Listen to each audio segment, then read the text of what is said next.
Good morning, everybody. Welcome back to Firewood at the Furnace. My name is Brad, and today we are going to be running the Eastonmade Axis, but we've got to get this little pile of ash rounds bucked up here so we can get them ready. Now, some of those ash rounds got a little bit of punk in them. Some of it's starting to get a little iffy, so we'll kick the bad stuff out and we'll get the good stuff ready and get it on the Eastonmade Axis. And I want to talk to you today about how this machine arrived at the perfect time.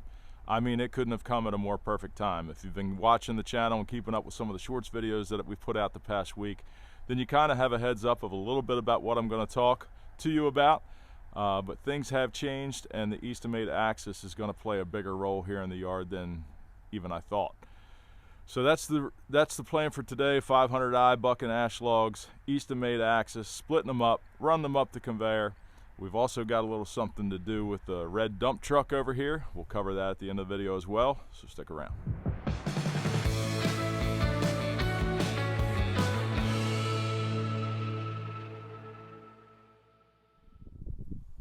So here's a little bit about what I was talking about in the beginning of the video. You can see this log here is pretty good and solid, good and straight. We'll have some good bundle wood out of that. But this log here, you can see where it's broke off. It's a little punky around the outside and might have some good wood in the middle, but it's starting to get to that stage where things get iffy. This one here is even worse off yet.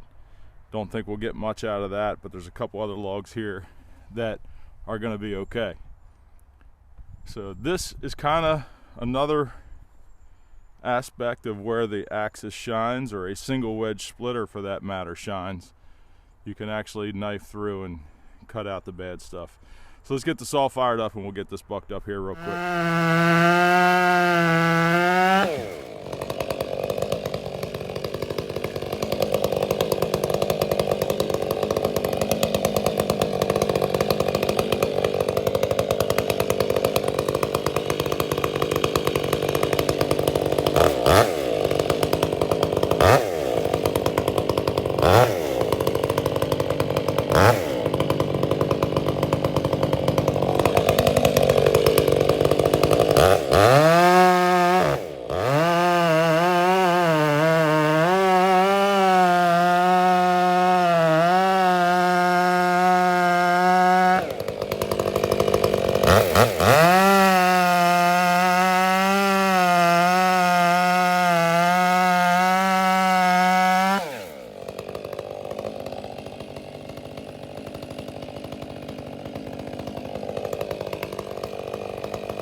Well, not as many rounds out of that pile as I had thought or hoped.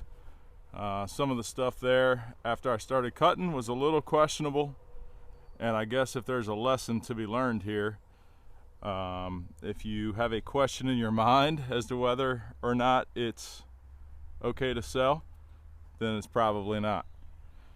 So the stuff in question will go in a bin for me to burn at the house or burn here at my mom's, and maybe give away some to friends, because it's probably okay, but it just doesn't look up to the standard.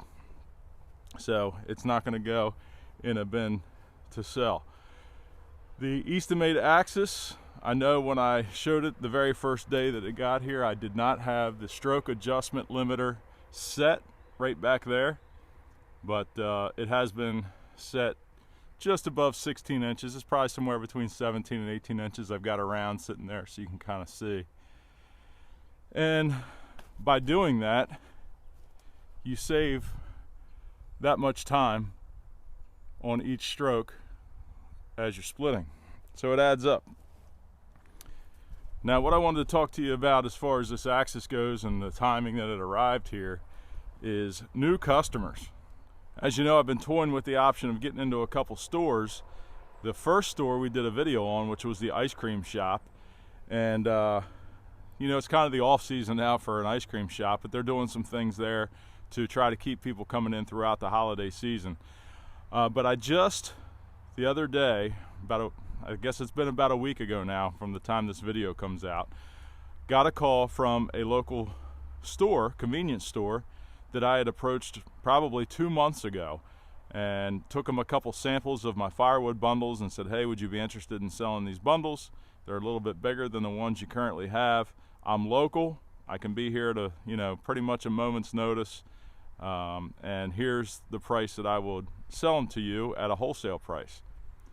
He seemed pretty interested. He was impressed with the samples. He liked the handles. So I was waiting to hear back from him and was keeping an eye on the store. And what had happened was he told me he was waiting until he sold out of his current supplier's inventory, and then he was going to give me a call. Well, the next thing I knew, his current supplier had already restocked him, which led me to believe, hey, maybe he's happy with who he's currently using and he's just going to stick with that vendor, which is fine. So kind of wrote that one off. Like I said, about a week ago, I got a telephone call saying, hey, we're out of Firewood. We want to start using you now. We need 40 bundles. Can you get them here today?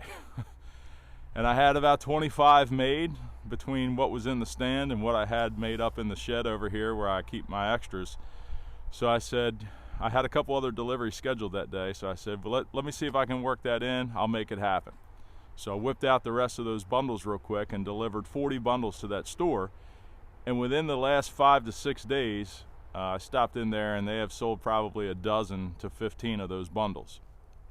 So I'm thinking about every 3 to 4 weeks I'm going to be resupplying that store, which is going to greatly increase the demand for the bundles that I produce. I've also got another store that I approached that is going to be supposedly contacting me here soon. We'll see if that actually comes to fruition. But if it does, bundlewood is going to have to be a much larger percentage of my time. Getting the totes ready. I've got 1, 2, 3, 4, 5, 6, 7, 8. I've got 8 totes of bundlewood already split through the Axis. I've already went through some of that with the bundle orders that have come in since then. But I've got to keep up and keep a supply of ready to go campfire wood. So that's what we're doing here today. We're going to run the Axis. I'll show you a couple things, a couple of the techniques, like I said, that I'm using. I'm sure a lot of other people use the same exact ones, but it's what I've kind of figured out along the way here. We'll get the Eastonmade Axis fired up, start splitting some ash, get it in the tote, and I'll show you what we're going to do with the dump truck. So what I've started to do here is if I take this round, I like to make a square piece out of it. So I'll knock off this edge, and the fourth side, and basically make a square block. I'll probably cut each of the edges in half here, and then the square block will do all at one time. I also like to keep the part that I haven't split yet, or the part that I'm going to resplit, on the right side. So like say if I take this edge off right now, I'm going to start with the round on my left, split this side off, I can set it right here because I know that's going to be split again. Same thing with this side. Set that right over here. Do the third side. Fourth. Now I got this square block I was telling you about, and I'll just run down, do 2 or 3 splits in this direction.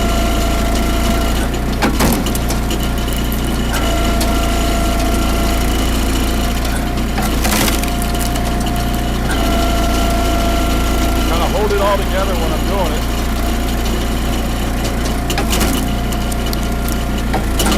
And I just toss it on the conveyor.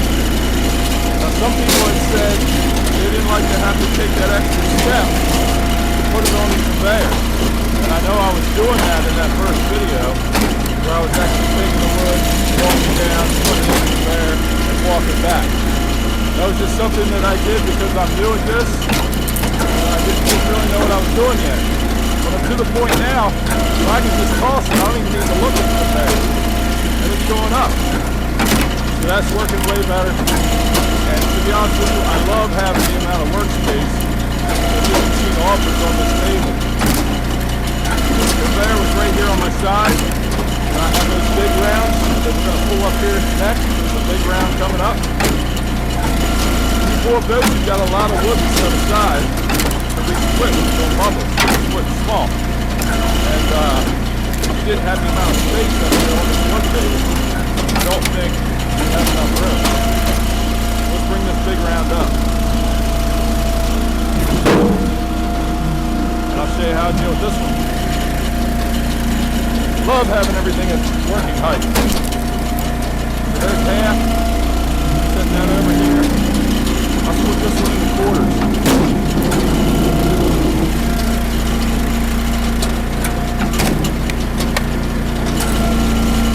With a good straight wood, you really don't need to run the splitter all the way down through.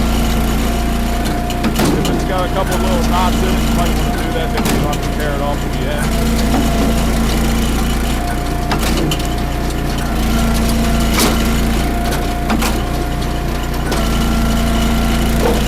But you make really, really nice square bundlewood. Look at that.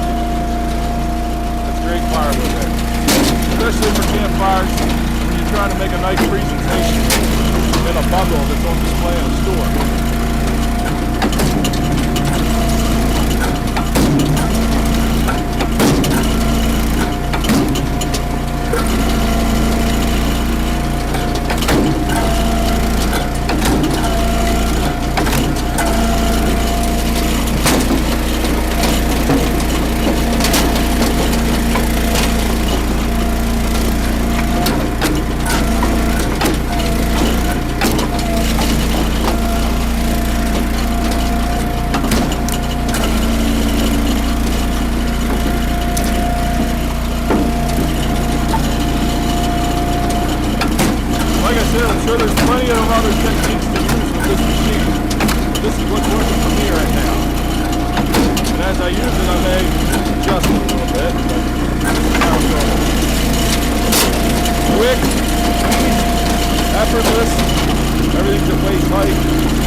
So you can see just that quick, I know some of that there was on time lapse, but that's about 20 minutes and we filled up a tote and just about filled it up.